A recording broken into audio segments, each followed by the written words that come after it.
तो दोस्तों welcome back to another video. क्या हाल चाल है? उम्मीद करता हूँ सब खैरियत से होंगे। बहुत सारे लोग बहुत ज्यादा परेशान हैं, स्पेशली जो इंडिया, पाकिस्तान, बांग्लादेश है ना, कि यार वर्क वीजा जो है ना वो बैन कर दिया यूएई गवर्नमेंट ने। यार देखो, इसके ऊपर एक बड़ी अपडेट है। कल मेरी एक मतलब ये समझ लें कि कंपनी के ओनर के साथ बैठ के बातचीत हुई। ठीक है, वो कोई बहुत बड़ी कंपनी नहीं, नॉर्मल छोटी सी कंपनी है। उसके तकरीबन ये समझ लें कि 15-20 एम्प्लॉय हैं। ठीक है, तो प्रॉब्लम ये आ रही है कि जब वर्क वीजा डाल रहा है ना इंडियंस हो या पाकिस्तानी हो, बांग्लादेश का तो खैर ऑब्वियसली बंद पड़ा हुआ है, तो उनको एक एरर आ रहा है जिसको बोलते हैं कि डेमोग्राफिक डाइवर्सिटी। जब भी वो वर्क वीजा डाल रहा है ना इन दो नेशनलिटी में से किसी का, तो उनको ये एरर आ रहा है डेमोग्राफिक डाइवर्सिटी। वर्क वीजा की बात कर रहा हूं मैं। अच्छा, ये इसमें ना एक प्रॉब्लम हुई, तो इन लोगों ने बेसिकली क्या किया, उन्होंने जो है ना कांटेक्ट किया मिनिस्ट्री ऑफ ह्यूमन, ये समझ ले कि एमेटाइजेशन से, जो है ना कि भाई ये एरर हमें आ रहा है। तो बाद में उनका जब रिप्लाई उन्होंने ये बताया कि भाई सीन ये है कि आपकी कंपनी में जो जितने भी नंबर ऑफ एम्प्लॉयज है ना, तो उसका जो 20% है ना वो आपको डाइवर्सिफाई करना है। ठीक है, डाइवर्सिफाई मतलब आपने डिफरेंट मुल्कों की डिफरेंट नेशनलिटी से जो है ना लोगों को हायर करना है।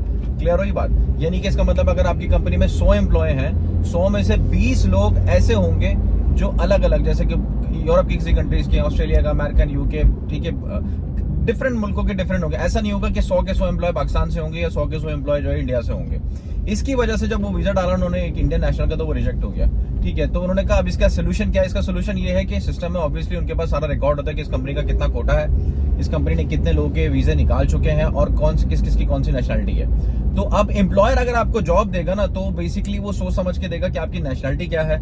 ठीक है, आपका वीजा निकलेगा या नहीं निकलेगा, उसको पता है, उसके पास नंबर ऑफ जो उसके एम्प्लॉयज हैं, उसको मालूम है, इस चीज का अंदाजा है कि यार मेरे पास कौन सी कंट्री के कितने एम्प्लॉयज हैं। तो वो ये रिस्क नहीं लेगा कि मैं इतना बड़ा जो है ना प्रोसेस स्टार्ट करूं पूरा और उसके बाद जो है ना वो रिजेक्ट हो जाए।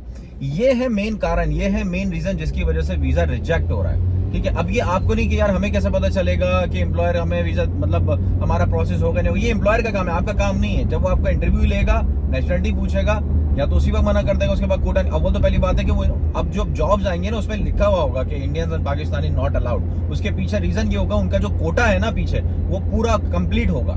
ठीक है, अगर नहीं लिखा होगा तो वहां आप अप्लाई कर सकते हैं। ये सीन है। तो वो एम्प्लॉयर बेसिकली जो है ना वो आपको चेक करेगा, सारे मामला एम्प्लॉयर के होंगे।